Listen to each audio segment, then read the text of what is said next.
السلام عليكم، مرحبا بكم في فيديو جديد. هذا الفيديو كيخص الناس او التلاميذ ديال الاولى اعدادي سواء دولي او عام. غنحاول نقدم الدرس ديال المقاومه الكهربائيه اللي هو الدرس الخامس في مجزوءه ديال الكهرباء. داكوغ بون، اول حاجه خصنا نتعرفوا عليها هي المقاومه الكهربائيه.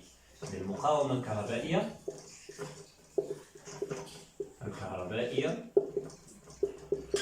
هي مقدار فيزيائي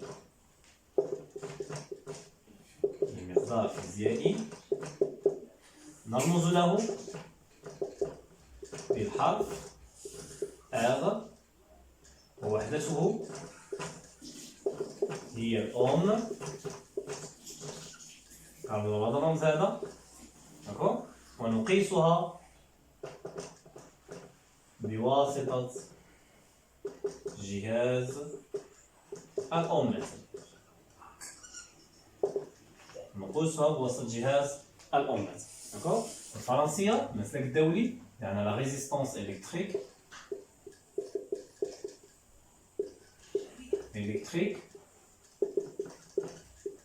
عندنا c'est une grandeur physique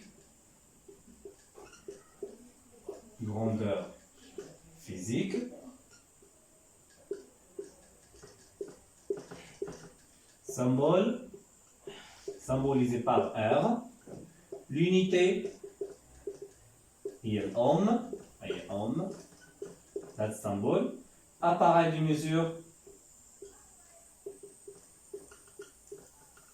c'est le ohmmètre. داكوغ بون، عليك ما دخل الدرس اللي كنعرفوا بعد المقاومة الكهربائية هي مقدار فيزيائي يعبر عنه بالحرف R، وحدته هي الأوم، نقيسه بواسطة جهاز الأومتر.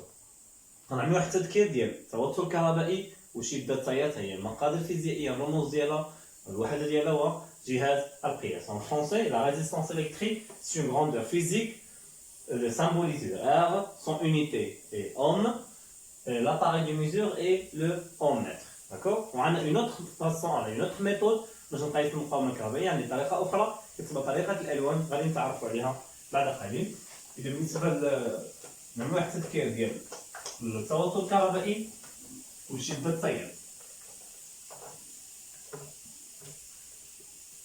عندنا التوتر الكهربائي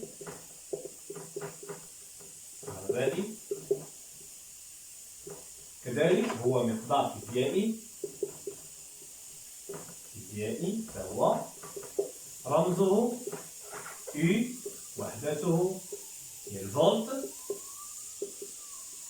وجهاز القياس هي الفولتمتر. ويركب هذا الجهاز على التوازي. ركبوا الجهاز الفولتمتر يركب على التوازي في الدرجة لكي نقيس التوتر بين مربطي المصباح ومربطي المستقبل بصفة عامة. بالنسبة لشدة التيار I رمزها I، وحدتها هي الأمبير A، وجهاز القياس هي الأمبير متر، هي جهاز الأمبير متر. إذا en français عندنا لا تونسيون إلكتريك. إذا التوتر الكهربائي كنسميوه لا تونسيون électrique. La tension électrique symbolisée de U, son unité est volt, et le symbole, l'unité et l'appareil de mesure. Dans l'appareil de mesure, il y a le voltmètre monté en série, je m'excuse, en dérivation. L'intensité de courant I, son unité est ampère, comme nous avons A. L'appareil de mesure c'est ampère-mètre. وهذا يمونتي اون سيري. يعني على التوالي، يركبوا على التوالي. داكوغ. هذه الطريقة باش نعرفوا بعدا كتذكير باش نعرف شنو هو التوتر الكهربائي، شنو هي شدة التيار الكهربائي. دابا غنمروا لطريقة القياس بواسطة الألوان. عندنا المقاومة الكهربائية تميز واحد العنصر أساسي اللي كنسميوه لو كوندكتور أوميك. عندنا واحد في المركبات الإلكترونية، في الأجهزة الإلكترونية كنجبروا واحد الأجهزة بهذا الشكل هذا، عندها واحد الشكل أسطواني كيجيو فيها ألوان على هذا الشكل كيجيو 3 الحلقات متقاربه، كيجي عندنا واحد الحلقه متباعده بعيده، اللي 3 على اليسار متقاربين، هذه بعيده، هذه كتسمى دقه القياس، لا بريسيزيون، وهادو هما اللي كيحددوا لي قيمه المقاومه، لا فالور دو لا ريزيستونس. لا ريزيستونس هي الوحيده اللي كنقيسوها بالجهاز، وكذلك كنقيسوها انطلاقا من هاد الحلقات الملونه. كيكون عندهم دي سيركل هنايا اللي هما كولوري، هاد لي سيركل كولوري كيكون عندهم دي كولور كومبري اونتر، محصوره ما بين مجموعه من الارقام. عندنا كل لون يقابله رقم معين، مثلا غنشوفوا اللون هنايا لو كولور، اللون، وهنا غنشوفوا الرقم.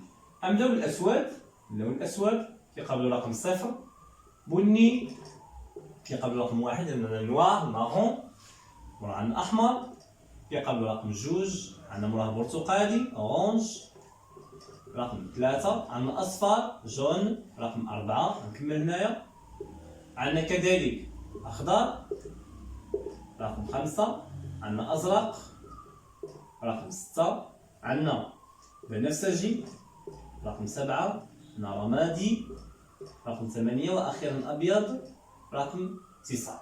اذا هذه كولور هادو عندنا الحلقات 3 الاولين، كل حلقه كتكون في لون، نشوفوا الطريقه كيفاش كنحسبوا بها، وكل لون كيعني واحد الرقم معين.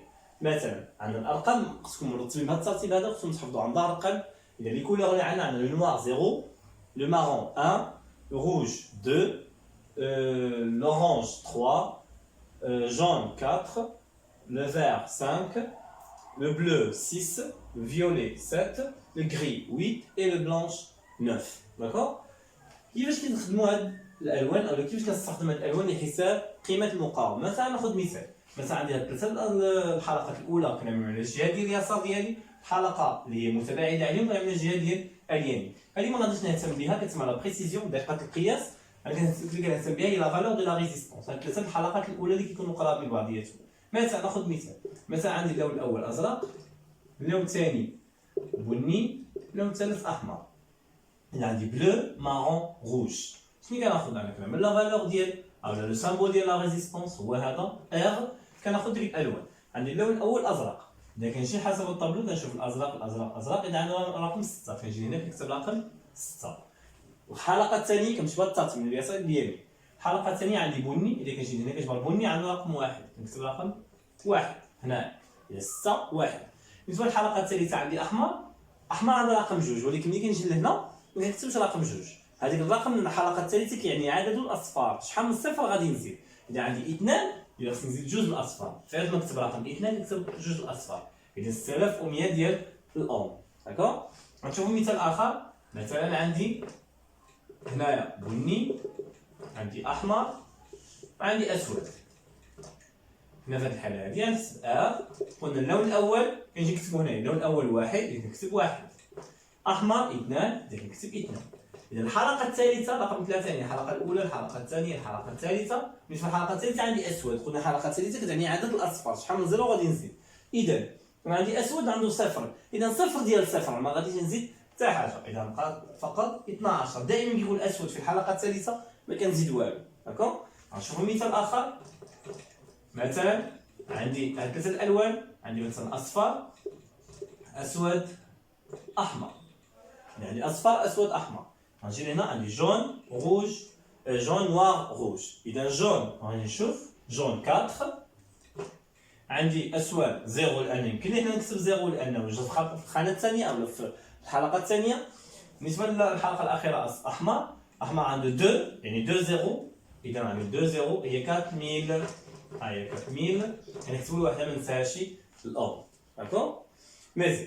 اذا هاد الارقام هادو هما ارقام كبار، مثلا 6100 4000 هما ارقام كبار، نقدر نختزلهم او نختصر منهم انطلاقا من الاجزاء والمضاعفات، لي مولتيبل اي لي سو مولتيبل، الاجزاء ومضاعفات على المقاومه او الاوم. اذا عندي كيلو اوم يساوي 1000 اوم، عندي 1 الاوم يساوي 0.001 كيلو اوم، هذه الاولى. عندي كذلك 1 الأوم كيساوي 1000 ولكن الحالة هادي ميلي أوم، 1 ميلي أوم كيساوي 0.001 ديال الأوم. إذا في هاد الحالة هادي ديما باش نحول كنطالق مثلا كيلو أوم بغيت نحول للأوم غنضرب في 1000، من كيلو أوم بغيت نرجع للأوم أو من أوم كيلو أوم غنضرب في 0.001. مثلا نشوف هاد المثال هذا عندي 4000 أوم، هي 4000 أوم باغي نرجع لكيلو أوم، إذا خصني نضربها في 0.001 يعني غترجع لي هاد القيمة هادي 4 كيلو أوم فقط، غترجع 4 كيلو أوم وغادي نسالي. هنا مثلا 6100 عاد عندي 6100 كيلو أوم باش نحول الأوم خصني نقسم على 1000، إذا في هاد الحالة هادي غتجيني 6.1 كيلو أوم. هنا كنا بنتعاود الآخر. هذه الطريقة باش نحسب بها المقاومة الكهربائية. إذا نعملو واحد التذكير، هذا هو الدرس كامل، نعملو واحد التذكير. إذا premièrement خصنا نعرفو le symbole de la résistance, l'unité et l'appareil de mesure. Le symbole de la résistance c'est R, l'unité هي الأوم، l'appareil de mesure c'est le ohm mètre. بالنسبة لا tension électrique شفنا symbole ديالو سي U، الوحدة ديالو هي الفولت في، l'appareil de mesure voltmètre وكيكون monté en dérivation. بالنسبة l'intensité de courant شدة التيار كنرمزو بحرف I، l'unité ديالها هي الأمبير، الوحدة ديالو الأمبير، جهاز القياس هي الأمبيرمتر كيكون monté en série. قلنا بأن لا ريزيستونس نقدرو نقيسوها بدو ميثود. لا بروميير ميثود نقيس بها لا ريزيستونس هي الجهاز ديال أومتر. لا دوزيام ميثود كنقيسها انطلاقا دي كولور كيكونو ديجا سور هاد لي كوندكتور أومي، كنسميه الكوندكتور أومي موصل أومي. إذا كيكون عندنا 4 ديال الحلقات ملونة، هاد الحلقة الأخيرة كتكون سواء في الذهبي أو في الفضي، اللون الذهبي والفضي ما كتهمناش، كتعني لا بريسيزيون دقة القياس اللي كيهمني هما 3 الحلقات الأولى اللي هما فيهم هاد الألوان غترتب من اليسار إلى اليمين. هاد الألوان خصنا نحفظوهم عن ظهر القلب. عندنا اللون الأسود، بني، أحمر، برتقالي، أصفر، أخضر، أزرق، بنفسجي، رمادي، أبيض. هاد الألوان الأسود عنده 0، بني 1، أحمر 2، برتقالي 3، أصفر 4، أخضر 5، أزرق 6، بنفسجي 7، رمادي 8، وأخيرا أبيض 9. صافي؟ وهذه الطريقة اللي شفنا هي الطريقة اللي كنقيسو بها. إذا قلنا الألوان الأولى، الحلقة الأولى والحلقة الثانية كنكتبو الأرقام ديالو بحال هنايا، بني 1، أحمر 2، الحلقة الثالثة كنعمل عدد الأصفار، إذا العدد ديال الزيروات شحال من زيرو غادي نزيد. مثلا كانت أسود ما غنزيد حتى شي زيرو، كان بني غنزيد 0 1، أحمر غنزيد 2 الأصفار وهكذا دوائر. صافي؟ كنتمنى تكونوا استفدتوا معنا في هذا الفيديو بالنسبة لأولى إعدادي درس مقاومة كهربائية.